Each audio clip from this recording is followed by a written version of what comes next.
Bom dia, hoje iremos apresentar o nosso trabalho de conclusão de curso. O grupo é composto por Jonathan Santos Pacheco, eu, João Vitor Aranha Custódio e Alex de Areta Tozeto. O tema do TCC é a habitação de interesse social e nos aprofundamos no âmbito sustentável.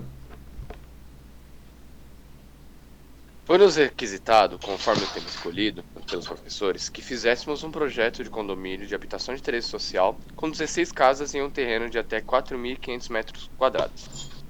Antes de falar diretamente sobre o projeto, falaria um pouco sobre o contexto da habitação de interesse social no Brasil. Ao longo dos anos, a construção civil sofreu muitas mudanças e grandes avanços. Novas oportunidades de investimento se abriram nessa área e o volume de corporações cresceu exponencialmente, devido à aceleração no crescimento do país. Como resultado desse grande aumento, houve o crescimento da área, a geração de empregos e renda direta e indiretamente e a retomada da competitividade entre as construtoras do país.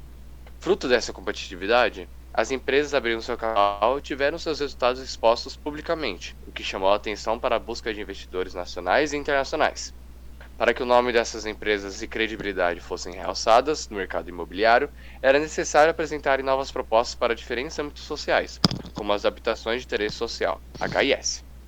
Quando se fala em habitação de interesse social, é importante lembrar que o objetivo é viabilizar o acesso à moradia adequada aos segmentos populacionais de renda familiar de até 3 salários mínimos em localidades urbanas e rurais.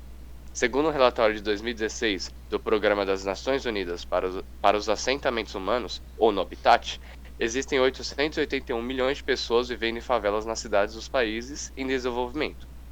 E se estima que até 2025 é provável que outras 1,6 bilhão de pessoas precisem de moradia adequada e acessível.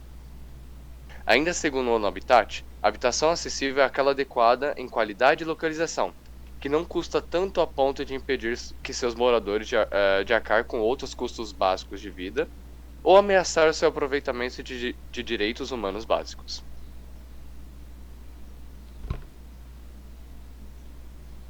Falarei agora um pouco sobre os objetivos do nosso trabalho. O objetivo principal desse trabalho é a viabilização do projeto de habitação de interesse social, juntamente do âmbito sustentável, como já citado pelo Jonathan. Como objetivos específicos, pode-se citar: viabilizar intervenções necessárias à construção ou aquisição de unidades habitacionais em parcelas legalmente definidas de uma área, que venha a dispor, no mínimo, de acesso por via pública e de soluções adequadas de abastecimento de água, esgotamento sanitário e energia elétrica, a melhoria da qualidade de vida da população, promovendo a construção e recuperação de equipamentos e infraestruturas, e a valorização do espaço público com medidas de dinamização social e econômica. Agregar a sustentabilidade ao âmbito de interesse social, de modo a garantir que antes, durante e após as construções sejam feitas ações que reduzam os impactos ambientais, potencializando a viabilidade econômica e proporcionando uma boa qualidade de vida para gerações atuais e futuras. Com relação à justificativa, no caso do Brasil, os empreendimentos de habitação de interesse social que alcançam a maior parte da população são subsidiados pelo governo. E quando se trata dos municípios e estados na habitação social, o que se vê são investimentos e iniciativas quase inexpressivas. O bairro de São Mateus é um dos exemplos de regiões que apresentam as características para a realização do projeto, por ser um bairro periférico, com lugares de pobreza acentuada e baixa taxa de ocupação da população. Sendo assim, utilizamos essa situação como inspiração para a execução do projeto. Agora eu irei falar um pouco sobre o histórico do bairro de São Mateus. Para o nosso TCC foi escolhido o bairro de São Mateus, localizado na zona leste de São Paulo. É um bairro conhecido por ser um grande centro comercial e um polo industrial. Próximo ao terreno escolhido existem diversos comércios, algumas indústrias e poucas residências. A história de São Mateus vem desde o século XIX, mais especificamente ao ano de 1842. Nessa época, existia uma fazenda que era propriedade de João Francisco da Rocha, onde se criavam cavalos, carneiros e bois. Posteriormente, a fazenda foi adquirida por Antônio Cardoso de Siqueira, que optou por dividi-la em 5 glebas. Já no século XX, na década de 40, tudo não passava de uma grande fazenda, a Fazenda Rio das Pedras. Em 1946, uma gleba de 50 alqueires de terras foi vendida à família Bey, dando origem à Fazenda São Mateus. 2 anos depois da aquisição terras em 1948, Mateu Bey, o patriarca da família, decide lotear a área e vende os primeiros lotes com total sucesso, surgindo dessa iniciativa o bairro de São Mateus. Cidade de São Mateus foi o nome escolhido por Salvador Bey em homenagem a seu pai, Mateu Bey, que mais tarde teve seu nome dado também à primeira avenida do bairro. Atualmente o principal ponto de referência do bairro é a Avenida Mateu Bey. O termo cidade foi empregado porque todos da família Bey tinham convicção de que o bairro um dia se transformaria em uma grande cidade. Nildo Gregório da Silva foi quem iniciou o trabalho da abertura de ruas em 16 de dezembro de 1946, então dava-se a abertura da Avenida Mateu Bey, exatamente no Marco Zero, na Avenida Caguaçu, mais tarde a Avenida Rio das Pedras. Nildo Gregório da Silva era um engenheiro civil e ele tinha projeto de abertura de ruas em toda São Paulo. E foi ele quem fundou em 1952 a Associação Divulgadora A Voz da Colina, um instrumento para as reivindicações de melhorias da região em diversos setores: transportes, educação, saúde e lazer. Mateu Bey também foi um lutador incansável que dedicou-se à formação cultural e socioeconômica de São Mateus.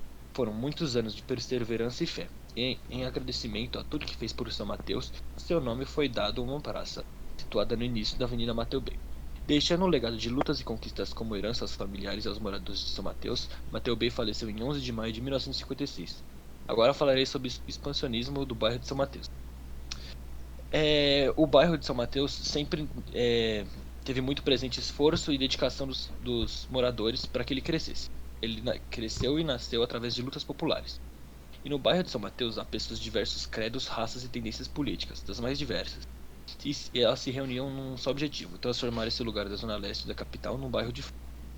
O primeiro ponto comercial surgiu em 1949 e assim foram surgindo outros diversos. Os lotes da Avenida Mateu Bey valorizavam a cada dia. O valor de um lote de 350 metros quadrados custava 7.500 cruzeiros. E a loteadora Bey Filho doava 500 telhas e 2.000 tijolos aos novos proprietários que, através de mutirões, levantavam suas casas. Tudo era muito difícil naquela época, principalmente o transporte. Como não havia empregos no bairro, os moradores tinham de se deslocar para o centro ou então para os outros bairros. No início, a Jardineira do Manuel ou Pau de Arara era o único meio de transporte e levava os moradores até o Largo do Carrão.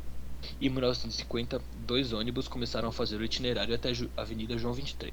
O percurso era longo e as ruas eram cheias de buraco e poeira, fora que os passageiros tinham que dividir espaço com galinhas e outros animais, além das tranqueiras que eram transportadas. Em dias de chuva era impossível realizar todo o percurso, sendo necessária várias baldeações. Foi somente em 1952 que a primeira linha de ônibus coletivo passou a funcionar através da empresa Cometa e ia até a Avenida Sapopemba. Depois disso veio a empresa Via Carrão, e outras empresas se instalaram no bairro desde a década de 70 e 80. E recentemente, em 2019, foi instalado o monotrilho do metrô. Com o crescimento populacional, há uma certa lotação no transporte público e congestionamento nas principais vias de acesso aos bairros. Foi na década de 50 que os moradores se organizaram para pedir melhorias. Eles primeiro pediram escolas, iluminação e transporte. Depois a luta foi pela implantação do asfalto, redes de água e esgoto, iluminação pública e outros serviços, como delegacias e agências de correio. A construção de uma escola para São Mateus foi uma luta árdua dos moradores, pois a mais próxima se distanciava 7 km, entre a Vila Nova York e a Vila Antonieta. A maioria das crianças iam a pé, porque não dispunham de dinheiro para pegar condução. As dificuldades de locomoção e o aumento da criminalidade foram a gota d'água para que outra luta começasse, e foi somente em 1955 que a Secretaria de Educação e Cultura construiu um galpão de madeira e assim nasceu a primeira escola de São Mateus. 2 anos depois foi inaugurada a primeira igreja, uma igreja católica. Hoje São Mateus tem praticamente de tudo: bancos, comércios diversificados, indústrias e setores de prestação de serviço. Recentemente, a briga foi pela implantação de um cartório de registro civil. Essa vitória foi conquistada em 5 de junho de 2000. Agora a comunidade se esforça para organizar um movimento pela implantação de um fórum. Foi escolhido o bairro de São Mateus para a realização do nosso TCC por ser um local muito industrializado, com escassez de opções de lazer, cultura e moradia acessível à população. São aproximadamente 136 mil habitantes no município, onde somente 21.549 desses estão ocupados. Isso representa uma taxa de 16,8% dos habitantes de São Mateus. Com uma ocupação baixa e uma média salarial não muito alta, o município carece de moradias para a população de baixa renda, e foi nesse ponto que nos inspiramos para realizar o projeto. Agora falarei um pouco sobre um estudo de entorno. Foi realizado um estudo de entorno de forma que imagina-se um círculo e nele é centralizado o nosso terreno. e o círculo possui 500 metros de raio. E nessa área estudada pode-se encontrar escolas, são 4 escolas estaduais, 6 restaurantes, diversos comércios, como comércio de embalagem, com fornecedor de esquadrias de alumínio, fornecedor de metal, perfumarias, lojas de cosméticos, pet shops, autopeças e borracharias. Há 3 mercados, há 3 hospitais, há 5 farmácias, há 3 bancos, sendo eles a Caixa Econômica Federal, o Itaú e o Bradesco, e é uma agência de correios. As principais linhas de ônibus de São Mateus são a 377310, que vai da Praça Santa Helena até Vila Carrão, a 405610, que vai da Praça Sabor de Mim até o Terminal São Mateus, é uma linha intermunicipal, a 401410, que vai da Rua Renato Pereira até o Terminal Carrão, é uma linha municipal, e a 4710, que ela tem início em Mauá e ponto final no metrô Tatuapé, é uma linha intermunicipal. Há 12 pontos de ônibus localizados na área estudada, sendo que nas 2 ruas em que o terreno tem contato há pontos de ônibus das 4 linhas que passam pelo bairro. As principais vias de acesso do bairro são a Avenida Hagia Bischoff, a Avenida Forte do Leme, a Avenida Satélite, a Avenida Sapopemba e a Avenida Mateu Bem. Agora falarei sobre os indicadores sociais. Para projetar uma edificação dentro do HIS, é necessário analisar alguns parâmetros dentro do bairro para classificarmos as necessidades dos cidadãos. Em 2007, de acordo com o censo feito pelo Atlas do Trabalho e do Desenvolvimento do município de São Paulo, São Mateus está na 79ª posição de 96, com um índice de desenvolvimento humano mais alto, com uma média de 0,804. O bairro de São Mateus possui a população com 136.642 pessoas, consta o último censo. A área demográfica é de 2.346.049 km². O salário médio mensal é de 2 a 3 salários mínimos. O pessoal ocupado é de 21.549 pessoas, sendo isso 16,8% da população. A renda per capita é de meio salário mínimo. A taxa de escolaridade dos 6 aos 14 anos é de 97,3%, uma taxa elevada. O PIB per capita é de R$ 16.451,41. A taxa de mortalidade infantil é de 13,96 para cada 1.000 nascidos. O esgotamento sanitário adequado é de 62,2% dos domicílios. A arborização de vias públicas é de 70% das vias. A urbanização de vias públicas é de 17,2%. Para projetar uma edificação. Com isso, nos baseamos nesses dados para projetar um condomínio que atendesse a todas essas questões de maneira acessível, sustentável e segura para os habitantes de São Mateus. Todos esses dados foram retirados do IBGE de um estudo realizado em 2017. Com relação ao projeto em si, eu irei apresentar todos os processos que levamos ao resultado do condomínio. Sendo esses os estudos preliminares, projeto arquitetônico, executivo, estrutural, hidrossanitário e elétrico, além dos detalhamentos. Os estudos preliminares são a primeira etapa do planejamento da obra. Nele analisamos a viabilidade técnica e econômica do projeto, além da primeira análise do terreno. O local de execução dos serviços é de fácil acesso por ter proximidade a grandes avenidas. O terreno possui uma área total de 3.993 metros quadrados. O terreno facilita a execução em obra por ter uma inclinação de apenas 5%, além de sua geometria ser completamente retangular. O acesso para mobilização e desmobilização será feito pela Rua Forte do Rio Branco. No projeto arquitetônico, mostramos primeiramente a planta layout individual. Esse modelo mostra como imaginamos distribuir a questão dos móveis e eletrodomésticos. Na planta layout principal, é possível observar que na entrada temos uma via de mão dupla, com uma guarita central. Na área de recreação direita, podemos observar um parque infantil, com a presença de alguns brinquedos, como um balanço, um escorrega e um playground, com critérios seguidos pela NBR 16071. Na esquerda, vemos um parque de convivência aberto para todos os moradores, com a presença de arborização e bancos.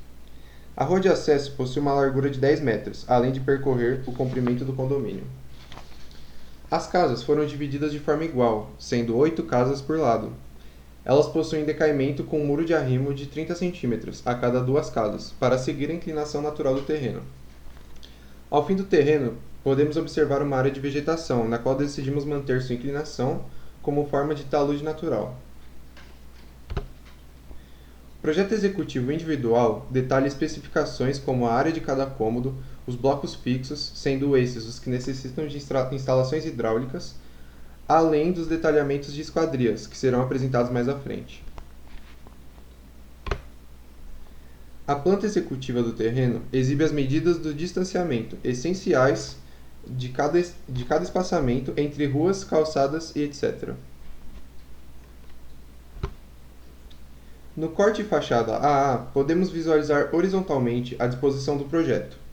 É possível observar os desníveis citados antes, com seus respectivos níveis, além de como será apresentado em sua disposição final. Já no corte fachada BB, podemos observar a inclinação do terreno de um ângulo diferente, além da disposição das casas nos dois lados do terreno. No projeto estrutural, demonstra a locação dos pilares, parte essencial para localizarmos onde ficará situado cada pilar do projeto, garantindo que estejam perfeitamente alinhados entre si. O projeto de água fria mostra a disposição de tubulações, sendo a presença de caixa d'água acima do banheiro, um reservatório de 1.200 litros, respeitando as normas da NBR 5.626. Único local com presença de laje, além da necessidade de shafts por conta do nosso método construtivo. O projeto de esgoto demonstra a distribuição de caixas de gordura, inspeção e sinfonada, além dos ralos dispostos por todas as áreas molhadas, respeitando a norma NBR 8160. O detalhamento da lavanderia exibe a distribuição das tubulações com suas respectivas alturas, além da paginação do piso, que possui 120 cm de altura nessa área. No banheiro, fizemos uma paginação total. É possível observar também a laje presente para o sustento da caixa d'água. Na cozinha também podemos observar as tubulações e suas respectivas alturas. Na planta elétrica, podemos observar todos os pontos de luz, interruptores e tomadas, de acordo com a NBR 5410, de localização de pontos elétricos, e a NBR 9050, seguindo a norma de acessibilidade. A casa possuirá um disjuntor bifásico, suficiente para suprir a necessidade de 3 a 4 pessoas. No detalhamento do telhado, optamos por uma tesoura simples, de madeira IP, com os apoios nas alvenarias. As telhas escolhidas são as telhas romanas, perfeitas para inclinação de 25% do telhado. As esquadrias escolhidas foram primeiramente as portas, que são de madeira IP para verniz de 80 por 210 cm, para áreas sociais e dormitórios, e a porta do banheiro de 60 por 210 cm. As janelas escolhidas para a área social e dormitórios foram as de correr de alumínio com 2 folhas, com 120 por 160 cm. São menos convencionais, porém escolhemos por serem 6 vezes mais baratas que as venezianas. Já no banheiro, nós optamos por uma janela Maxim-Ar de alumínio no tamanho de 60 por 60 cm. Nas inovações tecnológicas, escolhemos a iluminação fotovoltaica e a alvenaria pré-moldada. A iluminação fotovoltaica é uma tecnologia escolhida para a utilização nas áreas públicas do condomínio, como calçadas e parques, por meio de postes autônomos, ou seja, não dependem de uma rede de energia externa. Isso permite a economia de energia, pois os módulos fotovoltaicos geram energia ao longo do dia, armazenam em baterias que alimentam a iluminação no período noturno. Já a alvenaria pré-moldada é um método construtivo muito rápido e prático, escolhido em obras que têm prazo menor, além de gerar menos sujeira nos canteiros de obra, e é 30% mais econômico que as alvenarias convencionais. É constituído de pilares cheios para a estrutura e vazados para a colocação de conduítes, esses possuindo medidas de 10 por 10 por 300 cm. Já as placas, que medem 92 por 50 por 3 cm, são formadas de concreto armado, ou seja, compostos de ferragem interna. Esse tipo de alvenaria já é amplamente utilizado na região sul do país e está em constante expansão.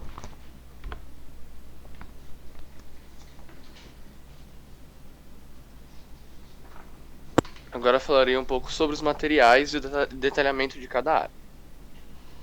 Falando sobre os materiais, podemos indicar onde eles serão utilizados e alguns deles. Os dormitórios, sala de estar e cozinha terão suas paredes revestidas por um fundo preparador da marca Souvenir e pintura branca de PVC Souvenir ou similar, para facilitar a personalização dos futuros proprietários. Já o banheiro e a área de serviço terão suas paredes revestidas com shaft, azulejo branco 30x30 e azulejo cerâmico cinza 30x30 virando a bold ou similar. Haverá laje somente no banheiro, como já citado pelo Jonathan. Todas as esquadrias serão em IP cerne ou similar. Pode passar. No início do nosso TCC, nos disponibilizaram uma verba de R$2 milhões para utilizarmos na execução total do projeto. Para podermos calcular com eficiência, elaboramos a tabela de composição para orçamentos, TCPO, feita dentro do software Excel, com auxílio de pesquisas envolvendo sites externos para obtenção de certos valores de produtos e mão de obra especializada. Vale lembrar que o terreno foi concedido ao nosso grupo pela própria Prefeitura de São Mateus, assim não utilizando a nossa verba inicial. Ao fim da tabela, somando todos os elementos que foram utilizados no nosso projeto, chegamos ao valor de R$ 1.620.298,40, tendo sido abaixo da nossa verba inicial de 2 milhões. Após as análises financeiras, o valor unitário das residências fechou em R$ 125 mil, lembrando que estamos falando de uma HIS. Neste slide, podemos analisar com maior propriedade o gráfico de Gantt, que é um elemento essencial para o andamento da obra. Criado pelo engenheiro Henry Gantt, é destinado para a finalização da obra, roteiro de execução e principalmente a elaboração de prazos de entregas parciais e entrega final. Nosso projeto iniciará no dia 1 de maio de 2021, tendo como referência o fim do verão e o começo do outono. O fim da obra, como analisado no gráfico, será no dia 15 de fevereiro de 2022, e suas entregas parciais devidamente sinalizadas. Para o melhor entendimento de cada etapa da obra, é necessário elaborar um fluxograma, que irá sinalizar cada segmento e cada processo, como podemos visualizar neste slide. Eu queria agradecer principalmente aos nossos colegas de sala, não só os colegas do grupo, que nos ajudaram, emprestaram o seu tempo, seu conhecimento, e principalmente a sua paciência durante esse ano todo.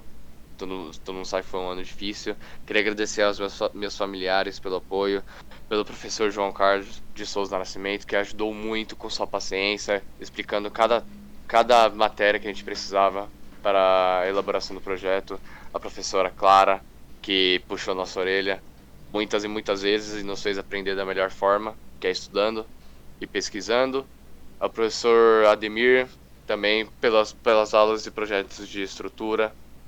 E a todos os outros professores que cederam um pouco do seu tempo para poder nos ajudar no nosso trabalho de conclusão de curso.